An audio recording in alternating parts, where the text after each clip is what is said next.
What is up with Harry Reid and his gun control plan? Senator Reid has a doozy of a gun plan, and President Obama wants to reassure you that it's just common sense.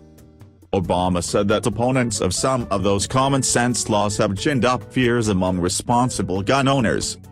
That have nothing to do with what's being proposed and nothing to do with the facts, but feeds into this suspicion about government.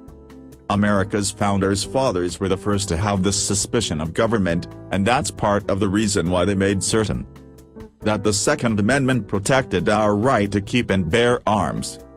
And as for the facts, the proposals from Senate Majority Leader Reid have major problems. What kind of problems?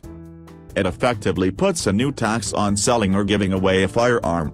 It could help criminals figure out where it is easiest to buy guns. It allows for the beginnings of a national gun registry.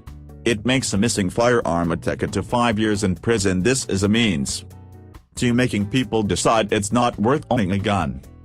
Obama insists that we're not proposing a gun registration system, we're proposing background checks for criminals. Criminals wouldn't bother themselves with going through America's existing background check system. It should be noted that there is a background check system in place.